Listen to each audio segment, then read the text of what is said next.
21वीं पुतली चंद्रज्योति की कहानी। चंद्रज्योति नामक 21वीं पुतली की कथा इस प्रकार है। एक बार राजा विक्रमादित्य एक यज्ञ करने की तैयारी कर रहे थे। वो उस यज्ञ में चंद्रदेव को आमंत्रित करना चाहते थे।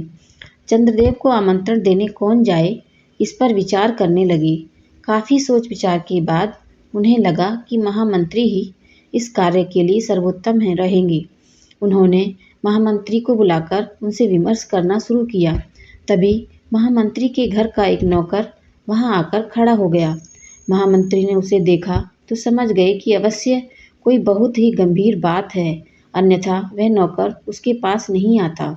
उन्होंने राजा से क्षमा मांगी और नौकर से अलग जाकर कुछ पूछा। जब नौकर ने कुछ बताया तो उनका चेहरा उतर गया और वे राजा से विदा लेकर वहां से चले गए। महामंत्री के अचानक दुखी और चिंतित होकर चले जाने पर राजा को लगा कि अवश्य ही महामंत्री को कोई कष्ट है। उन्होंने नौकर से उनके इस तरह जाने का कारण पूछा तो नौकर हिचकिचाया।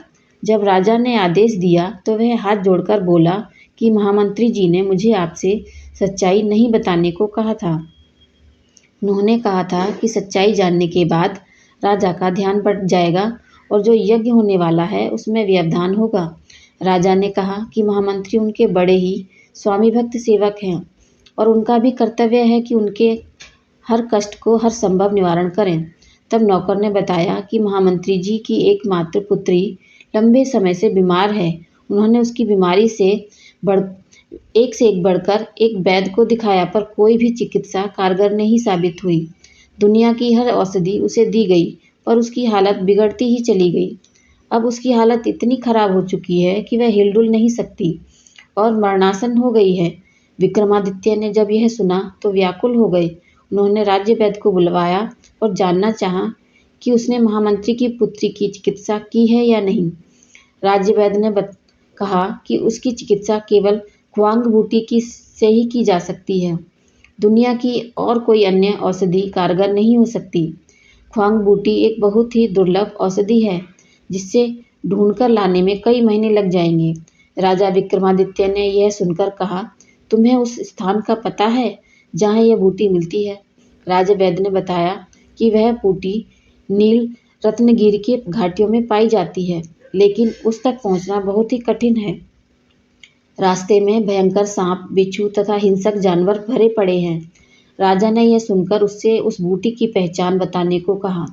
राजवैद्य ने बताया कि वह पौधा आधा नीला आधा पीला फूल लिए होता है तथा उसकी पत्तियां लाजवंती के पत्तों की तरह स्पर्श से सपचा जाती हैं।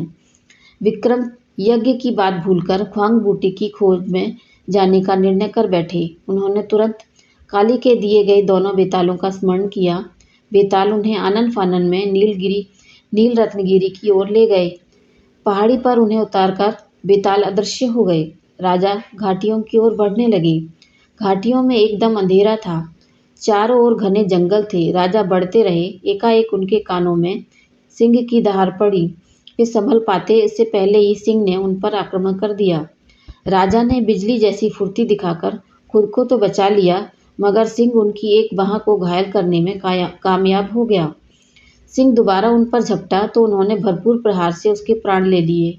उसे मारकर जब वे आगे बढ़े तो रास्ते में सैकड़ों विषधर दिखे। विक्रम तनिक भी नहीं घबराए और उन्होंने पत्थरों की वर्षा करके सांपों को रास्ते से हटा दिया। उसके बाद वे आगे की ओर बढ़ चले। रास्ते में एक जगह उन्हें लगा कि वे हवा में तैर रहे हैं। ध्यान से देखने पर उन्हें एक दैत्याकार अजगर दिखा।